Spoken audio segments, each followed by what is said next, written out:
Assalamualaikum warahmatullahi wabarakatuh dan salam sejahtera. Nama diberi Nik Nur Izzati binti Abdul Rahman. Saya merupakan pelajar dari unit Bahasa Melayu 2. Pernahkah kita berasa berdepar di saat ingin memulakan percakapan untuk menyampaikan mesej di khalayak ramai?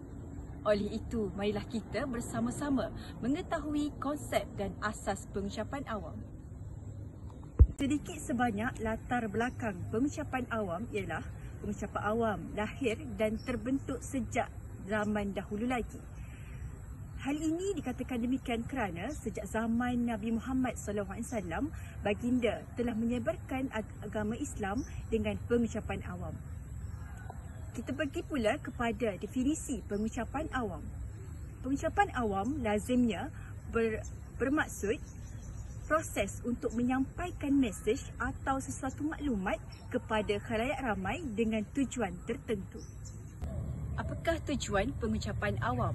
Yang pertama, untuk menyampaikan maklumat atau mesej.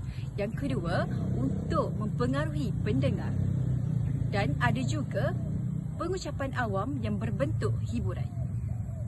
Terdapat 4 jenis penyampaian. Yang pertama, ucapan spontan. Dan yang kedua, ucapan berdasarkan teks. Yang ketiga, ucapan yang dihafal. Yang terakhir, iaitu ucapan extemporaneous.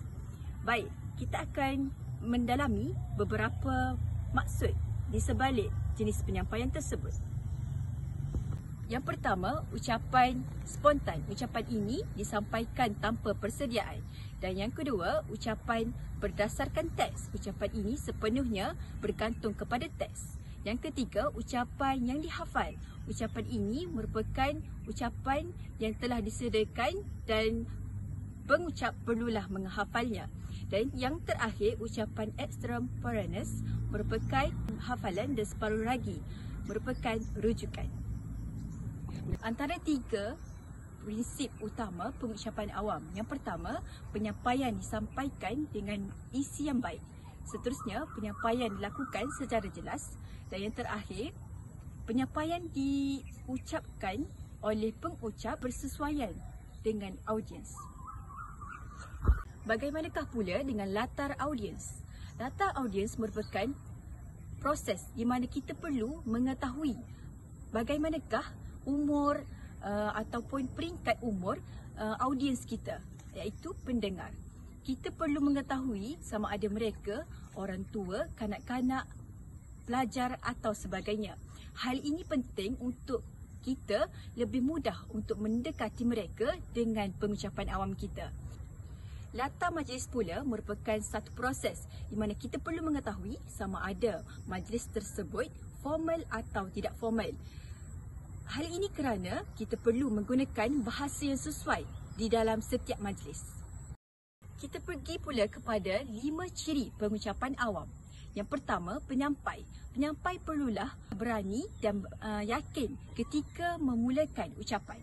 Seterusnya, yang kedua, audiens. Audiens merupakan pendengar dan kita perlulah mengetahui latar belakang audiens kita. Dan seterusnya, kita beralih pula kepada ciri pengucapan awam yang ketiga, iaitu medium. Medium merupakan satu alat untuk kita mengucapkan ucapan, iaitu sama ada kita menggunakan mikrofon atau sebagainya. Ciri yang keempat ialah message. Message merupakan maklumat yang kita ingin sampaikan kepada pendengar. Yang terakhir, ciri pengucapan awam ialah maklum balas. Maklum balas merupakan reaksi pendengar terhadap kita, iaitu sebagai pengucap. Kesimpulannya, pengucapan awam merupakan satu seni untuk menyebarkan maklumat secara berkesan dan yakin. Oleh itu, kita perlulah yakin dan percaya kepada diri sendiri dan menyebarkan maklumat dan ilmu kepada orang lain dengan berkesan. Jangan takut untuk mencuba. Jumpa lagi video seterusnya.